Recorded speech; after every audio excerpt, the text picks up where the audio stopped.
Salut, prieten! La un nou tutorial C++ pe lecții de informatică. Sunt Iosif Botnar. În acest tutorial video, practic, am să fac aproape același lucru. În speță, algoritmul pe care doresc să-l fac va face același lucru ceea ce s-a făcut în ultimul tutorial video, și anume căutarea și găsirea celui mai mare element în cadrul unui tablou unidimensional. Adică am să folosesc același exemplu, așa cum se vede pe monitor, utilizat în ultimul tutorial video C++ pe care l-am făcut, dar de această dată doresc să modific acest algoritm. Doresc să fac un alt algoritm care va găsi cel mai mare element în cadrul unui tablou unidimensional. Este foarte util și creativ în momentul în care găsiți un algoritm să-l modificați, să-l personalizați. Acest lucru vă va dezvolta capacitatea intelectuală, acest lucru vă va dezvolta creativitatea în programare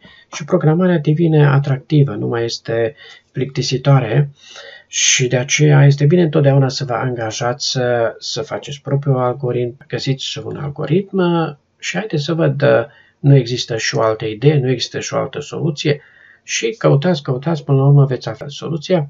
Deci acest stil de a lucra vă va dezvolta foarte mult creativitatea și felul acesta veți deveni și mai profesioniști în acest domeniu. Și de aceea vreau să fac un alt algoritm, tocmai să vă transmit această dorință de angajare în schimbări, de angajare de a găsi alte soluții.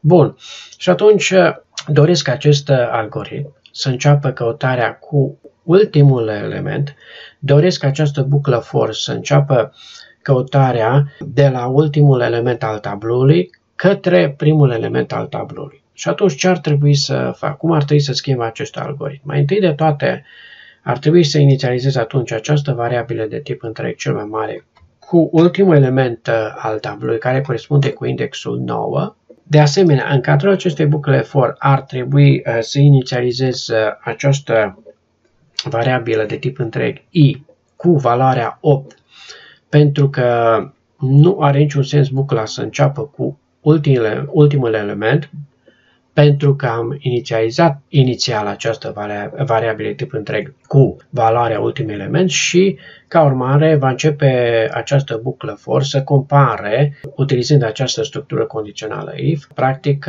penultimul element cu ultimul element al tabloului. Și atunci trebuie să modific și acest test din cadrul acestei bucle for și atunci îmi doresc această buclă să lucreze atâta timp cât această variabilă de tip întreg este mai mare sau egal cu 0 și nu voi mai utiliza incrementarea, acest contor de incrementare, voi utiliza un contor de decrementare care înseamnă, adică va ajuta această buclă for să compare element cu element din cadrul acestui tablou, pornind de la capătul tabloului și mergând către începutul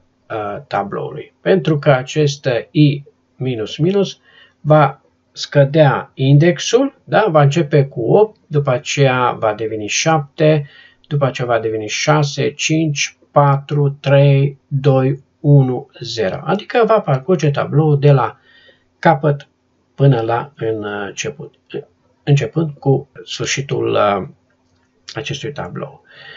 Așa, condițiile rămân la fel în cadrul structurii condiționale if, cam acestea sunt modificările care ar trebui să le fac și acest algoritm până la urmă va face același lucru, va căuta și va afla valoarea sau cel mai mare element din cadrul unui tablou, doar cu deosebirea că am schimbat algoritmul, am schimbat modul în care acest algoritm lucrează, deci nu mai caută cel mai mare element începând cu primul element al tabloului către sfârșitul tabloului, va căuta și va găsi cel mai mare element începând căutarea cu ultimul element al tabloului către primul element al tabloului. Bun, haideți să compilăm acest cod de program. Haideți să-l lansăm în consolă. Așa, după cum se observă, acest algoritm lucrează corect. Acesta este cel mai mare element din cadrul acestui tablou, deci această valoare 2000. Haideți să vedem dacă modificăm poziția celui mai mare element, dacă continuă acest algoritm să găsească cel mai mare element, undeva să-l punem în mijloc, da? Aici schimbăm cu 3000, da?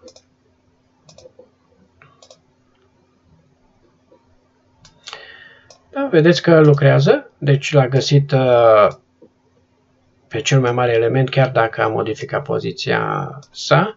Bun, haideți să vedem dacă cel mai mare element va fi pe ultima poziție, dacă acest algoritm are capacitatea de a găsi cel mai mare element din cadrul acestui tablou. Da, are capacitatea, ceea ce înseamnă că acest